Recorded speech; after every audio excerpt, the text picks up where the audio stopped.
क्या कभी आपने सोचा है, जब यह शरीर खत्म हो जाता है तो आत्मा का क्या होता है? क्या आत्मा भूख महसूस करती है? क्या उसे प्यास लगती है? क्या वह किसी भोजन का आनंद लेती है? या यह सब यहीं इस भौतिक शरीर के साथ समाप्त हो जाता है? नमस्कार मित्रों, आज हम बात करेंगे एक ऐसे रहस्य की जिसने हजारों सालों से मानव मन को झकझोरा है। मृत्यु के बाद आत्मा क्या खाती पीती है? आज के इस वीडियो में हम जानेंगे, आत्मा मृत्यु के बाद कहाँ जाती है? क्या उसे भूख प्यास लगती है? श्राद्ध, तर्पण, पिंडदान का क्या रहस्य है? और क्या आत्मा अपने परिवार को याद करती है? तो आइए चलिए एक आध्यात्मिक यात्रा पर, जहां हम समझेंगे आत्मा, शरीर और मृत्यु के उस पार का सत्य। पहला भाग, आत्मा और शरीर का संबंध। शरीर मिट्टी से बना है, आत्मा शाश्वत है। हिंदू धर्म ग्रंथों में कहा गया है, नैन छिंदंती शस्त्राणि नैन दहती पावक, अर्थात आत्मा को कोई अस्त्र काट नहीं सकता, कोई अग्नि जला नहीं सकती। शरीर तो केवल आत्मा का वस्त्र है। जब शरीर की आयु पूरी होती है, आत्मा इस शरीर को त्याग कर नए शरीर की ओर बढ़ती है। यहाँ एक उदाहरण लें, जैसे हम पुराने कपड़े उतारकर नए कपड़े पहन लेते हैं, वैसे ही आत्मा एक शरीर छोड़कर दूसरा शरीर धारण करती है। पर सवाल यह है, जब शरीर नहीं रहता तब आत्मा भूख प्यास कैसे महसूस करती है? दूसरा भाग, सूक्ष्म शरीर और उसकी क्रियाएं। आत्मा कभी अकेली नहीं होती। शरीर के अंदर 3 परतें होती हैं। एक स्थूल शरीर, यह मांस मज्जा वाला शरीर। 2 सूक्ष्म शरीर जिसमें मन, बुद्धि, चित्त और अहंकार होते हैं। 3 कारण शरीर जो कर्मों का लेखा जोखा रखता है। जब मृत्यु होती है, स्थूल शरीर नष्ट हो जाता है, लेकिन सूक्ष्म शरीर आत्मा के साथ रहता है। यही सूक्ष्म शरीर भूख प्यास अनुभव करता है। इसलिए हमारे शास्त्रों में कहा गया है कि मृत व्यक्ति की आत्मा को भोजन का सुगंध मिलता है। वह प्रत्यक्ष भोजन नहीं खाती, बल्कि उसकी ऊर्जा, उसकी गंध और भावना से तृप्त होती है। श्राद्ध, तर्पण, पिंडदान इसी कारण किया जाता है, ताकि आत्मा को वह मानसिक और सूक्ष्म तृप्ति मिल सके। तीसरा भाग, श्राद्ध और तर्पण का रहस्य। श्राद्ध शब्द का अर्थ है श्रद्धा से किया गया कर्म। गर्भोपनिषद और गरुड़ पुराण में उल्लेख है कि मृत्यु के बाद आत्मा यमलोक की यात्रा पर निकलती है। इस यात्रा के दौरान उसे 11 दिन तक भूख प्यास का अनुभव होता है। इसलिए परिवारजन 13वें दिन तक पिंडदान और भोजन दान करते हैं। श्राद्ध में जो भोजन बनता है, वह आत्मा के लिए ऊर्जा भोजन बन जाता है। आत्मा को भोजन का स्वाद नहीं मिलता, लेकिन वह उस भोजन की तरंगों, वाइब्रेशन से तृप्त होती है। भोजन में श्रद्धा, प्रेम और शुद्धता ही आत्मा के लिए वास्तविक आहार है। चौथा भाग, गरुड़ पुराण में वर्णित आत्मा की यात्रा। गरुड़ पुराण के अनुसार जब व्यक्ति मरता है, तो उसकी आत्मा पहले यमदूतों के मार्ग से प्रेतलोक जाती है। वहां उसे अपने कर्मों के अनुसार अनुभव होते हैं। यात्रा के पहले 11 दिन अत्यंत कठिन होते हैं। आत्मा को भूख, प्यास, अकेलापन और भ्रम महसूस होता है। इसलिए यमलोक तक पहुंचने के लिए उसे परिवार की प्रार्थना, दान और पिंडदान की शक्ति मिलती है। इस अवधि में आत्मा को सूक्ष्म भोजन मिलता है, जिसे वायुआहार कहा गया है। यह कोई भौतिक भोजन नहीं, बल्कि ऊर्जा होती है। भक्तगण, यहीं से यह बात स्पष्ट होती है कि आत्मा न तो रोटी दाल खाती है, न ही पानी पीती है, बल्कि वह श्रद्धा, प्रेम और ऊर्जा का सेवन करती है। 5वां भाग, आत्मा की संवेदनाएं। बहुत से लोगों के अनुभव हैं कि किसी के मरने के बाद घर में कुछ दिन तक उनकी उपस्थिति महसूस होती है। कभी दीपक अपने आप बुझ जाता है, कभी फूल हिलते हैं, कभी स्वप्न में आत्मा आती है। ऐसा इसलिए क्योंकि आत्मा कुछ समय तक अपने प्रियजनों के आसपास रहती है। वह उनके भावनाओं से जुड़ी रहती है। जब परिजन श्रद्धा से भोजन अर्पण करते हैं, आत्मा उस भावना को ग्रहण करती है। इसलिए कहा गया है, भोजन से अधिक भावनाओं का मूल्य है। अगर हम गुस्से में, दुख में या दिखावे के लिए श्राद्ध करते हैं, तो आत्मा तृप्त नहीं होती। लेकिन प्रेम से किया गया एक अन्न कण भी आत्मा को शांति देता है। 6वां भाग, आत्मा क्या खाती है और क्या नहीं। अब स्पष्ट रूप से समझिए, आत्मा का अनुभव भौतिक रूप में नहीं, सूक्ष्म रूप में है। भूख नहीं सूक्ष्म ऊर्जा से, प्यास नहीं वातावरण की तरंगों से, स्वाद नहीं भावनाओं की तरंगों से, भोजन नहीं श्रद्धा और प्रार्थना से, जल नहीं तर्पण के माध्यम से ऊर्जा के रूप में। इसलिए शास्त्र कहते हैं, तर्पण से पितरों को तृप्ति मिलती है। जब हम जल अर्पण करते हैं, तो वह जल सूक्ष्म रूप से आत्मा तक पहुंचता है। यह कोई अंधविश्वास नहीं, बल्कि ऊर्जा का विज्ञान है। आत्मा भावनाओं की ऊर्जा से पोषित होती है। भोजन का स्वाद नहीं, बल्कि भोजन की नियत आत्मा तक पहुंचती है। 7वां भाग, आत्मा की मुक्ति। जब तक आत्मा अपनी इच्छाओं से बंधी रहती है, वह पुनर्जन्म के चक्र में घूमती रहती है। लेकिन जब वह तृप्त हो जाती है, भोजन से नहीं बल्कि प्रेम, क्षमा और संतोष से, तब वह मोक्ष की ओर बढ़ती है। इसलिए कहा गया है, पितरों की तृप्ति ही आत्मा की मुक्ति का मार्ग है।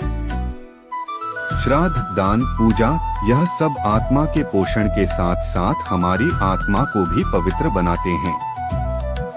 तो मित्रों, अब आप समझ गए होंगे, मृत्यु के बाद आत्मा न तो अन्न खाती है, न जल पीती है, बल्कि वह श्रद्धा और भावना से तृप्त होती है। हमारे कर्म, हमारी प्रार्थना और हमारा प्रेम ही आत्मा के लिए भोजन है। जब भी आप अपने पूर्वजों को याद करें, उन्हें प्रेम से याद करें, श्रद्धा से अर्पण करें, तभी उन्हें शांति मिलेगी और आपको भी। आत्मा अमर है, वह भोजन नहीं मांगती, केवल प्रेम और स्मरण की ऊष्मा मांगती है। मृत्यु एक ऐसा शब्द जिसे सुनकर हर इंसान सिहर उठता है। पर क्या मृत्यु अंत है, या यह केवल एक नया आरंभ है? नमस्कार मित्रों, आज के इस अद्भुत आध्यात्मिक एपिसोड में हम बात करेंगे, मृत्यु के बाद आत्मा कहाँ जाती है, किस लोक में प्रवेश करती है और किन किन मार्गों से होकर गुजरती है। हम आज समझेंगे मृत्यु के बाद के 13 दिन की रहस्यमयी यात्रा, यमलोक का विज्ञान, आत्मा का पुनर्जन्म कब और कैसे होता है, और क्या आत्मा अपने प्रियजनों से मिलने लौटती है। तो आइए आत्मा की यात्रा पर निकलते हैं, जहां शरीर नहीं केवल सत्य बोलता है। पहला भाग, मृत्यु का क्षण। जब आत्मा शरीर छोड़ती है, वह कैसा अनुभव करती है। गरुड़ पुराण में कहा गया है, मृत्यु के क्षण में आत्मा एक पल के लिए सब कुछ देख सकती है, अपना जीवन, अपने कर्म, अपने परिवार को, शरीर के सभी 5 तत्व, मिट्टी, जल, अग्नि, वायु और आकाश, धीरे धीरे अपनी मूल अवस्था में लौट जाते हैं।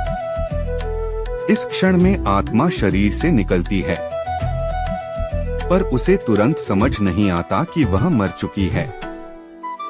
वह अपने प्रियजनों को पुकारती है, पर कोई उत्तर नहीं देता। वह छूने की कोशिश करती है, पर कोई प्रतिक्रिया नहीं होती। यहीं से आत्मा की सूक्ष्म यात्रा प्रारंभ होती है। दूसरा भाग 13 दिन की प्रेत यात्रा। गरुड़ पुराण और विष्णु पुराण में लिखा है कि मृत्यु के बाद आत्मा 13 दिनों तक पृथ्वी लोक और प्रेतलोक के बीच रहती है। इन 13 दिनों में वह अनुभव करती है भ्रम, प्यास और भूख, अपने परिवार से जुड़ा और धीरे धीरे शरीर से अलगा। पहले 3 दिन आत्मा घर के आसपास रहती है। वह अपने परिजनों के रोने, बातें करने और संस्कारों को देखती है। चौथे दिन से आत्मा यमदूतों के साथ यात्रा पर निकलती है। हर दिन उसे एक लोक पार करना होता है।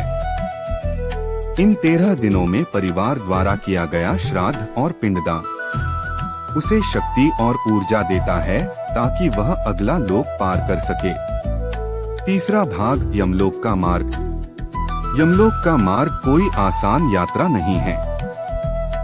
गरुड़ पुराण में इस मार्ग का विस्तार से वर्णन है। आत्मा को 16 योजनों की दूरी तय करनी होती है, जहां हर चरण उसके कर्मों के अनुसार आसान या कठिन होता है।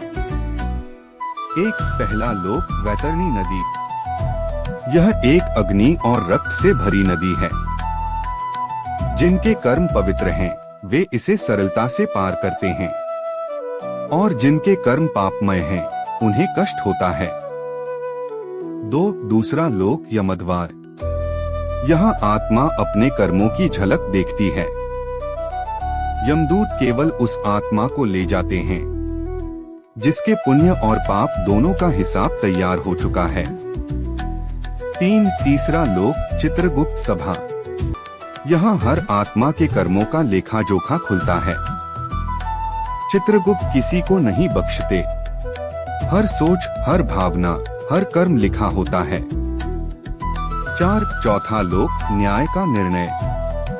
आत्मा को बताया जाता है कि अगला जन्म कहाँ होगा, या उसे यमलोक में कितने समय तक रहना होगा। चौथा भाग कर्मों का फल और न्याय। जैसा कर्म वैसा फल।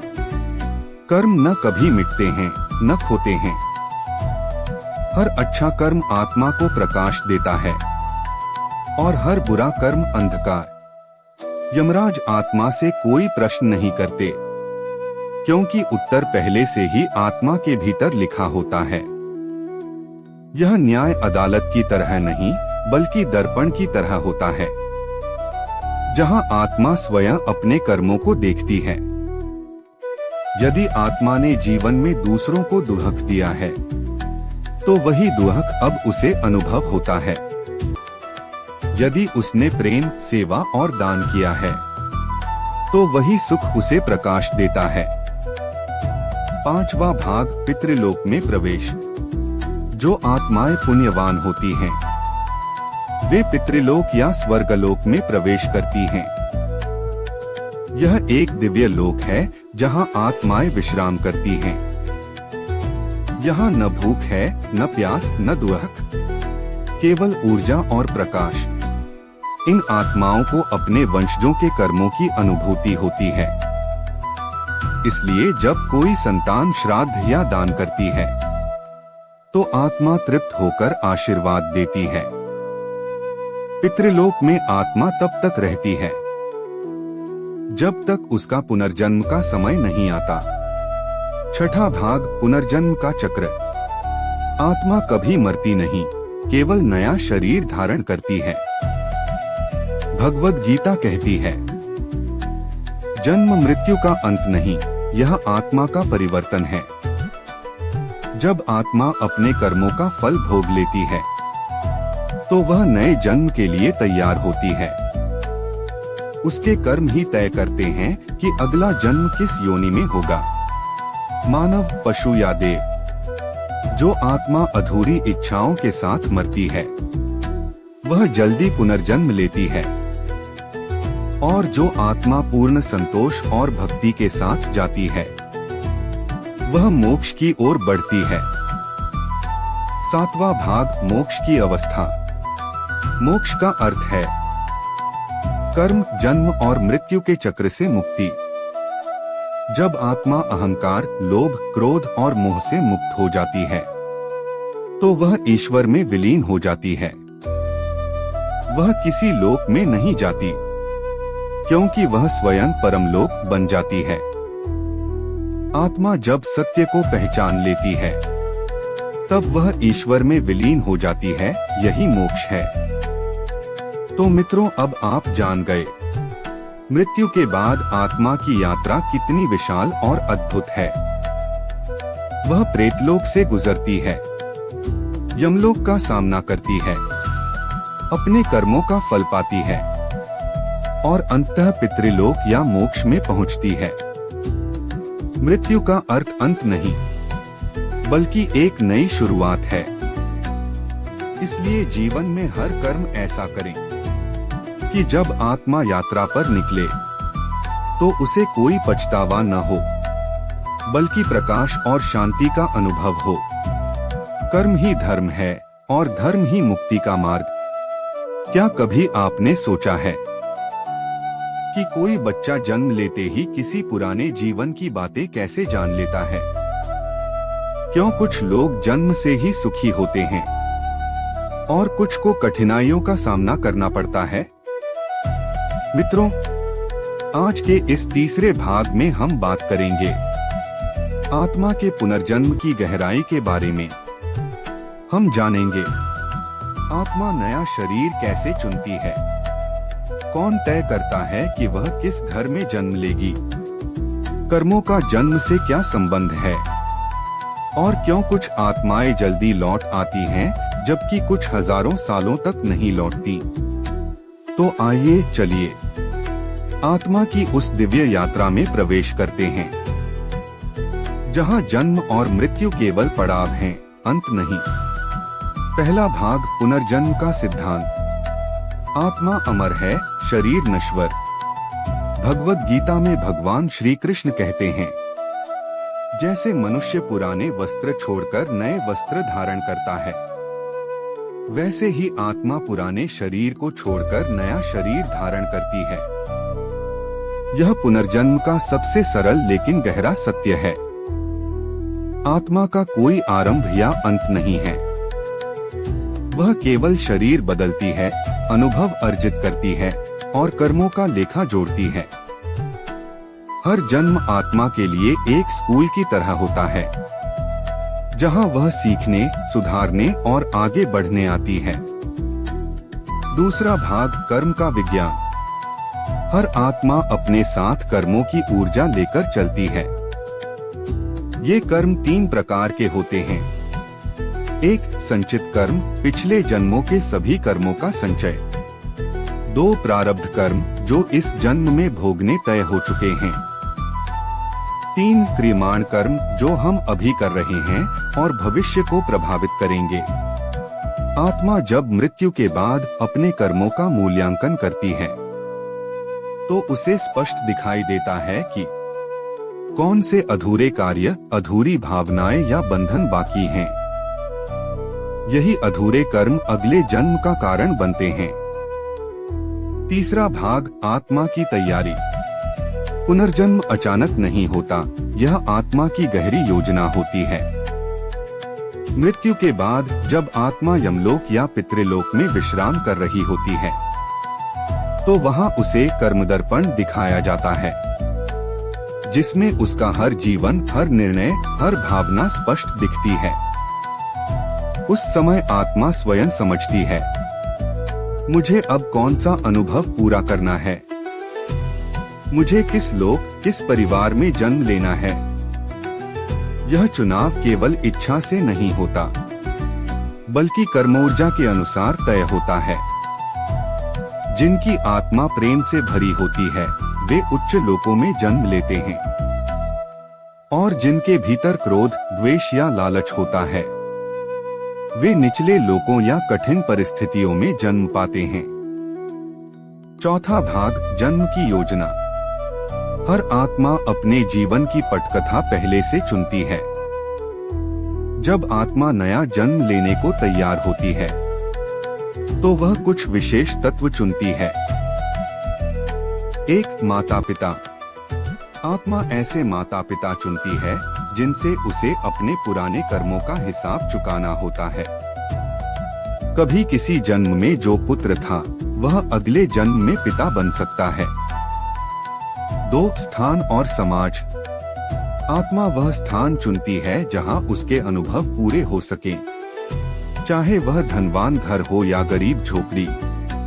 3. जीवन की चुनौतियां। आत्मा स्वयं चुनती है कि वह कौन कौन सी कठिनाइयां झेलेगी ताकि उसकी आत्मिक शक्ति बढ़ सके। इसलिए कहा गया है, कोई भी जन्म व्यर्थ नहीं, हर जन्म आत्मा की शिक्षा है। 5वां भाग, गर्भ में आत्मा का प्रवेश। जब कोई माता गर्भवती होती है तो लगभग 120वें दिन चौथे महीने में आत्मा का प्रवेश होता है। गर्भोपनिषद में लिखा है, उस क्षण जब आत्मा गर्भ में प्रवेश करती है वह अपने पिछले जन्मों की स्मृति देखती है, परंतु जन्म के बाद जब वह रोती है तो यह रोना वास्तव में उसके पिछले जीवन से अलगाव का संकेत होता है। धीरे धीरे नई देह में प्रवेश करने के बाद पुराने जन्म की स्मृतियां धुंधली पड़ जाती हैं। केवल कुछ आत्माएं विशेष कारणों से उन स्मृतियों को संभाल कर रखती हैं। इसी कारण कुछ बच्चे पिछले जन्म की बातें याद कर लेते हैं। 6वां भाग, पुनर्जन्म के उदाहरण। दुनिया भर में ऐसे हजारों उदाहरण मिलते हैं जहां बच्चों ने पिछले जन्म की बातें कही हैं जो बाद में सच साबित हुई। भारत में श्रद्धा शर्मा, शांति देवी और विदेशों में जेम्स लेनिंगर जैसे बच्चों ने अपने पूर्व जन्मों की सही पहचान बताई थी। वैज्ञानिकों ने इन घटनाओं की जांच की और पाया कि आत्मा वास्तव में पिछले जन्म की चेतना लेकर आती है। यह सब केवल आध्यात्मिक नहीं बल्कि ऊर्जा और स्मृति का विज्ञान है। 7वां भाग, आत्मा का विकास और मुक्ति। हर जन्म आत्मा को कुछ सिखाता है, कभी प्रेम, कभी क्षमा, कभी बलिदान, कभी सहनशीलता। जब आत्मा इन सभी अनुभवों से गुजर जाती है तो वह पूर्ण बन जाती है। फिर उसे पुनर्जन्म की आवश्यकता नहीं होती। यही अवस्था मोक्ष कहलाती है। मोक्ष पाने के बाद आत्मा परमात्मा में विलीन हो जाती है और पुनर्जन्म का चक्र समाप्त हो जाता है। आत्मा तब तक लौटती है जब तक वह प्रेम और करुणा में पूर्ण न हो जाए। तो मित्रों, अब आप समझ गए, आत्मा नया शरीर चुनती नहीं बल्कि कर्म उसे नया शरीर दिलाते हैं। हमारा हर विचार, हर कर्म, हर भावना हमारे अगले जन्म की दिशा तय करता है। इसलिए जीवन में हमेशा ऐसा कर्म करें जिससे आत्मा हल्की रहे, पवित्र रहे, मुक्त रहे। कर्म बदलो तो भाग्य बदलता है, भाग्य बदलो तो जन्म बदलता है। और जब कर्म शुद्ध हो जाते हैं तब आत्मा परमात्मा में विलीन हो जाती है। अगर आपको यह तीसरा भाग पसंद आया हो तो इस वीडियो को लाइक करें, शेयर करें और चैनल को सब्सक्राइब करें।